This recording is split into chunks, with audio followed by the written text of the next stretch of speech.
রহিম উপস্থিত শ্রদ্ধেয় বীর মুক্তিযোদ্ধাগণ, রাজনৈতিক নেতৃবৃন্দ, কর্মকর্তা কর্মচারীবৃন্দ, আইন শৃঙ্খলা রক্ষাকারী বাহিনীর সদস্যবৃন্দ, শিক্ষক মণ্ডলী এবং আমার প্রাণপ্রিয় ছাত্রছাত্রীবৃন্দ, সবাইকে জানাই স্বাধীনতা ও মহান স্বাধীনতা দিবস ও জাতীয় দিবসের শুভেচ্ছা।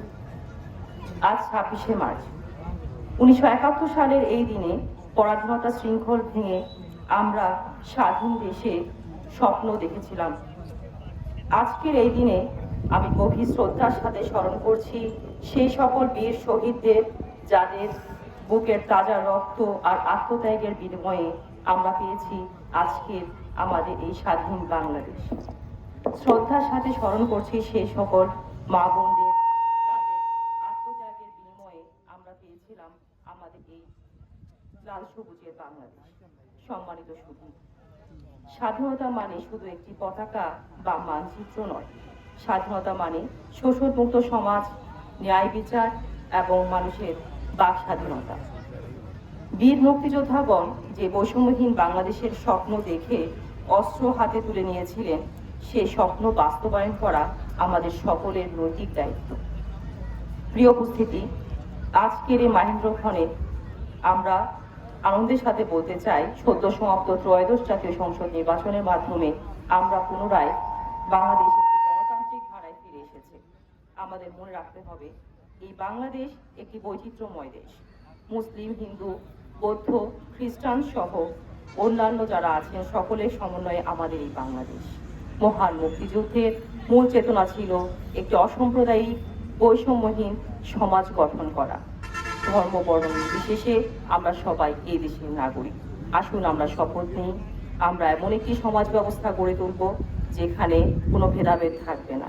সম্প্রীতি আর ভালোবাসাই হবে আমাদের এগিয়ে যাওয়ার মূল মন্ত্র। প্রিয় শিক্ষার্থী এবং তরুণ বন্ধুরা, তোমরা এই দেশের প্রাণ শক্তি, আগামী বাংলাদেশের অতন্ত্র প্রহরী। ছাত্র সমাজ সবসময় এদেশের ক্রান্তিক লগ্নে হাল ধরেছে।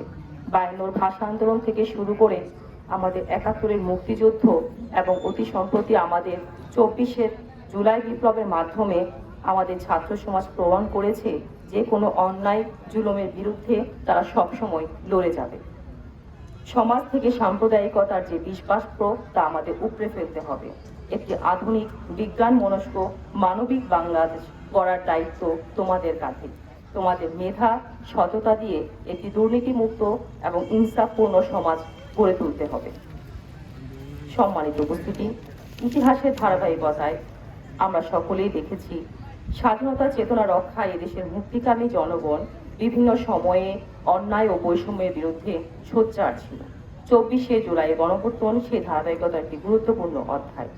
এই আন্দোলন জনগণের অধিকার, ন্যায় বিচার, জবাবদিহিতার গুরুত্বকে যেমন মনে করে দিয়েছে, তেমনি সামনে এনেছে সকল সরকারি প্রতিষ্ঠানের দায়িত্বশীল ভূমিকার প্রয়োজনীয়তাকে আমাদের কাছে আবার একবার মনে করে দিয়েছে। প্রিয় সহকর্মীবৃন্দ, মহান স্বাধীনতা দিবস আমাদের কেবল অতীত স্মরণের কোনো দিন নয়, এটি বর্তমান ও ভবিষ্যতের জন্য দায়িত্ব নির্ধারণের দিন। প্রজাতন্ত্রের কর্মচারী হিসাবে আমরা প্রতি জনগণের প্রতি দায়বদ্ধ। স্বচ্ছতা, জবাবদিহিতা, শৃঙ্খলা ও সেবার মান উন্নয়ন, এই নীতির ভিত্তিতে পরিচালিত হবে আমাদের আগামী প্রশাসন। বিয়ানীবাজার উপজেলা একটি সম্ভাবনাময় এবং ঐতিহ্যবাহী উপজেলা। উপজেলা প্রশাসন জনগণের সহযোগিতায় একটি সেবামুখী, কার্যকর, জনবান্ধব প্রশাসন গড়ে তুলতে কাজ করে যাচ্ছে। বিভিন্ন সামাজিক নিরাপত্তা কর্মসূচি যথাযথ বাস্তবায়ন, শিক্ষা, স্বাস্থ্যসেবার উন্নয়ন, আইন শৃঙ্খলা রক্ষা, সামাজিক অপরাধ প্রতিরোধে আমরা অগ্রাধিকার দিয়ে কাজ করে যাচ্ছি। উপস্থিত শিক্ষক এবং অভিভাবকবৃন্দ, আপনাদের কাছে আমার অনুরোধ থাকবে, নতুন প্রজন্মকে আমরা কেবল পুঁথিগত বিদ্যায় নয়, বরং নৈতিকতা এবং দেশপ্রেমের শিক্ষায় শিক্ষিত করে তুলতে হবে।